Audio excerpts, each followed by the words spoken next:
নাক্স ভূমিকা এটা নিয়ে একটু কথা বলি। নাক্স ভূমিকা জিনিসটা হচ্ছে একটা পয়জনাস প্লান্ট বা পয়জনাস গাছ, যেটা আমাদের স্পাইনাল কর্ডকে এফেক্ট করে। অর্থাৎ এই গাছটার পয়জন যদি আমাদের মধ্যে যায়, সেটা আমাদের স্পাইনাল কর্ডকে এফেক্ট করবে, এবং আমাদের স্পাইনাল কর্ডকে এফেক্ট করার কারণে বিভিন্ন মাসেলে, আমাদের বডিতে অবস্থিত মাসেলগুলোর স্পাজম হওয়া, স্পাস্টিসিটি হয়ে যাওয়া, কন্ট্রাক্টেড হয়ে থাকা এবং কনভালশন, এরকম বিভিন্ন ধরনের প্রবলেম কিন্তু পার্সনটা ফেস করবে।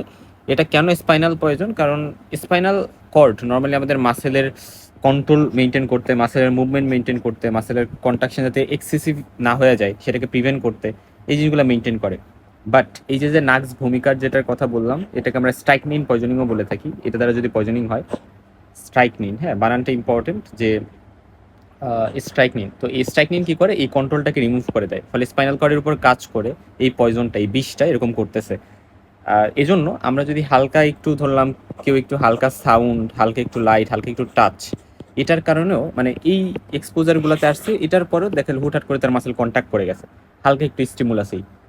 এবং আমরা বলি যে এটা ওয়ার্ল্ড ওয়াইড সব জায়গায় আছে, স্পেশালি যে সকল জায়গায় ওয়েস্টল্যান্ডস মানে যে জমিগুলো ইউজ হচ্ছে না, ওয়েস্ট গাছগাছালি হিসেবে দেখা যায় যে এই নাক্স ভূমিকা প্লান্টগুলো পাওয়া যাইতে পারে।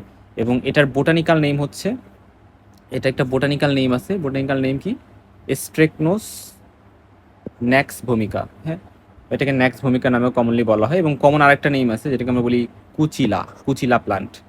সো এরকম বেশ কিছু নাম আছে। আর এটার, এই গাছের সব পার্টি টক্সিক, সব পার্টি টক্সিক, বাট এটার মধ্যে সিড বা বীজগুলো সব থেকে বেশি টক্সিক।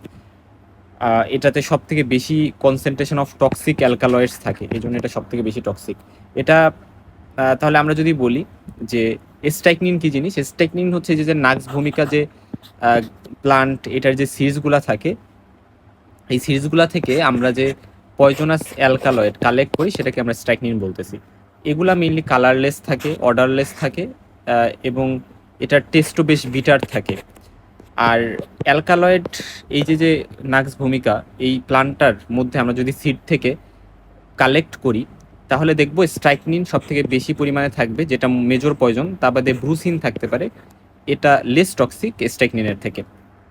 সো এই কয়েকটা কথা এখানে ইম্পর্টেন্ট। এবং স্ট্রাইকনিন দেখা গেছে 10 থেকে 20 গুণ বেশি পয়জনাস ব্রুসিন থেকে।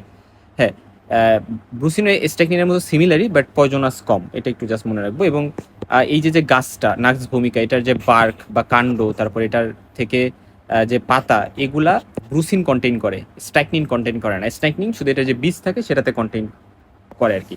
তাহলে স্ট্রাইকনিন যেটা, এটা একটা রেসপিরেটরি স্টিমুলেন্ট, এটা একটা রডেন্টিসাইড বা ইঁদুর মারার কাজেও ব্যবহার করা হয়, র্যাট পয়জন হিসেবে, বা দেখা যায় যে কুকুর মারতেও ইউজ করা হয়। তো স্ট্রাইকনিন এর ফ্যাটাল ডোজ যদি বলি, 50 থেকে 100 মিলিগ্রাম যদি কারো পেটে যায়, কারো ভিতরে যায়, তাহলে সে মারা যাইতে পারে। আর ক্রাশ সিডের কথা যদি বলি, এটার একটা বীজ, মানে স্ট্রাইকনিন কন্টেনিং একটা বীজ, নাক্স ভূমিকার একটা বীজ যদি কারোর মধ্যে যায়, তাহলে কিন্তু সে মারা যাইতে পারে। কতক্ষণের মধ্যে মারা যাবে? আমরা সাধারণত বলি 1 থেকে 2 ঘন্টার মধ্যে। কিভাবে এরা কাজ করে? এরা, আমি ওই যে বললাম যে আমাদের স্পাইনাল কর্ড সবসময় একটা ইনহিবিটরি সিগন্যাল মেনটেন করে, যে হুটহাট করে যাতে মাসেল কন্ট্রাকশন না হয়ে যায়, মাসেল যাতে সংকুচিত না হয়ে যায়, এক্সাজারেটেড স্টিমুলাস না হয়, এই জিনিসটাকে ইনহ্যাবিট করে রাখে। তো এই ইনহ্যাবিশনটাকে এরা বাধা দেয় বা ব্লক করে দেয়। এটাই হচ্ছে একটা ব্রেক আকারে কাজ করে। তাহলে এই পার্সনগুলো যাদের এই পয়জনিং হয়েছে, তাদের কি কি সিমটমস হবে এটা নিয়ে যদি একটু কথা বলি। ফার্স্ট কথা, এটা টেস্ট তো বিটার টাইপের থাকে, খুবই একটু তেতো, বাট মানে যেটা টলারেট করা যাচ্ছে না এরকম টাইপের, এবং একটা চকিং সেন্সেশন হবে, থ্রটের মধ্যে কেমন দম বন্ধ হয়ে আসতেছে। তারপরে নেক এবং ফেস, এটা পুরো শক্ত হয়ে যাবে। আর কিছু প্রোডার্মাল সিমটমসও আছে, যেমন পার্সনটা খুবই রেস্টলেস থাকবে, এবং অ্যাংজাইটি, সোয়েটিং, ঘেমে যাওয়া, মাসেল হুটহাট করে লাফ দিয়ে ওঠা, শক্ত হয়ে যাওয়া, এরকম হইতে পারে। এবং আই সাইন থাকে কিছু, যে চোখে পার্সনটা তাকায় আছে একদিকে, চোখ খুলে এরকম মনে হবে, আই বল বেশি প্রমিনেন্ট হয়ে যাবে, পিপিলগুলো ডাইলেটেড থাকবে। এবং ফেসে আমরা একটা কথা বলি যে রাইসাস সার্ডোনিকাস, এই রাইসাস সার্ডোনিকাস কথাটা তোমরা যখন টিটিনাস পড়ছিলা, যে টিটিনাস হয় ক্লোস্ট্রিডিয়াম টিটানি দ্বারা, সেখানেও কিন্তু এটা আমরা দেখছিলাম। স্পেশালি ফেসিয়াল যে মাসেল, মুখের যে মাসেল, এই মাসেলগুলোতে কিন্তু এরকম ফিক্সড অ্যাবনর্মাল একটা কন্ট্রাকশন হয়ে থাকে। এবং পার্সনটা, আমরা দেখি যে রাইসাস সার্ডোনিকাস মানে আমরা বলি যে শয়তান হাসি, শয়তানি হাসি একটা। হ্যাঁ, সো এটা আমরা দেখছিলাম কোথায়, টিটিনাস। এখানেও সেম আসলে, যে ফেসিয়াল যে মাসেলগুলো থাকে ওইগুলো অ্যাফেক্টেড হয়, পার্সনটা অ্যাকচুয়ালি হাসতেছে না কিন্তু মনে হবে যে হাসতেছে। এবং নেক, ব্যাক, এই জায়গার মাসেলগুলো অ্যাফেক্টেড হয়, অপিস্থোটোনাস। তারপরে পার্সনটা দেখা যায় যে দেখা যায় হেড এবং হিলে হচ্ছে, এই যে দেখো হেড এবং হিল দিয়ে সাপোর্ট করে আছে, মাঝেরটুকু এরকম একটা ধনুকের মতো বেঁকে আছে, সেটাকে অপিস্থোটোনাস আমরা বলি। আহ, একটা বোয়িং হয়ে আছে, বোয়িং। তো এই জিনিসগুলা কোথায় পাওয়া যায়? টিটিনাস আর এটা, এটা একটু মনে রাখবা। আহ, আচ্ছা, এরপরে আসো, আদার কিছু অ্যাবনর্মাল পোস্টার থাকতে পারে, যেমন ইমপ্রোস্থোটোনাস, তারপরে প্লুরোস্থোটোনাস। এগুলো ইমপ্রোস্থোটোনাস মানে বডি সামনের দিকে বেঁকে আছে, তারপরে প্রস্থোটোনাস মানে প্লুরোস্থোটোনাস মানে হচ্ছে বডি এক সাইডে বেঁকে আছে। এটা ডিফারেন্ট মাসেল গ্রুপ এফেক্ট হওয়ার কারণে বা কনভালশন হওয়ার কারণে হইতে পারে।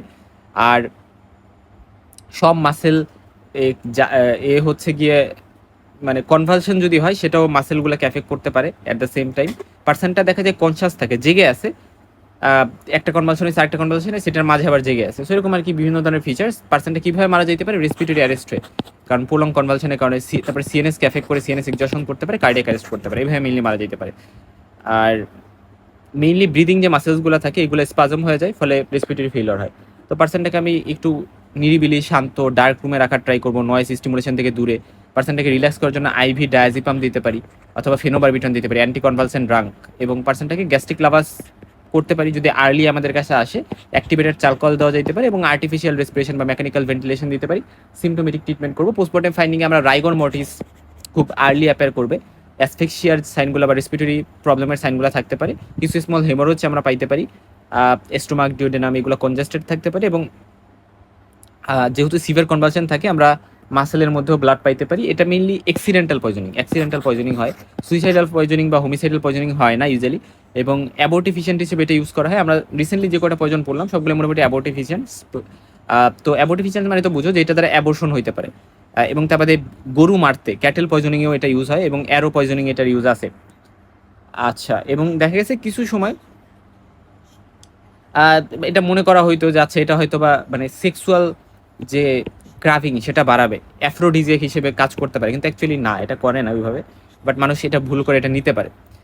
আচ্ছা, স্ট্রাইকিং পয়জন এটা সাডেন অনসেট হয় এবং হিস্ট্রি অফ পয়জন ইনজেকশন থাকবে, অর্থাৎ আমার টিটিনাসের সাথে এটা কীভাবে ডিফারেন্সিয়েট করবো সেটা জানতে হবে। তার মানে স্ট্রাইকিং পয়জনিংটা হচ্ছে সাডেন অনসেট হবে, পয়জন ইনজেকশনের হিস্ট্রি থাকবে, কোনো ফিভার থাকবে না, কনভালশন সব মাসেলকে ইনভলভ করবে এবং মাসেল রিল্যাক্স থাকে দুইটা মানে কনভালশনের মাঝে, এবং কেমিক্যাল টেস্ট পজিটিভ হবে যেহেতু কেমিক্যাল বা এই পয়জনটা পাবো। অপরদিকে টিটিনাসের ক্ষেত্রে এটা ইউজুয়ালি একটা ইঞ্জুরির পরে হয়, মানে কোথাও কেটে গেছে সেই জায়গায় হয়তো বা ক্লস্ট্রিডিয়াম টিটানি ব্যাকটেরিয়াটা ঢুকছে, যেটা একটা অ্যানোরবিক অর্গানিজম, এবং গ্রাজুয়াল অনসেট, আস্তে আস্তে ধীরে ধীরে, সাডেন অনসেট না।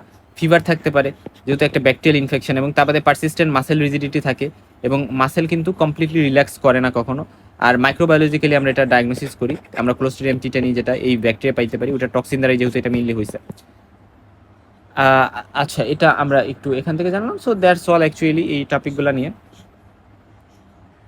আর কিছু এখানে বলছে পেরিফেরাল নার্ভ পয়জন কয়েকটার নাম, যেমন কুরারে, তারপরে হেমলক, এগুলো কিছু নাম আসলে যেগুলো পেরিফেরাল নার্ভ পয়জন হিসেবে ইউজ হওয়ার কাহিনী আমরা পাই। আচ্ছা, এখন আসো যে দ্যাটস অল অ্যাবাউট নাক্স ভূমিকা, আমরা পরবর্তীতে অন্য হচ্ছে গিয়ে পয়জন নিয়ে জানবো।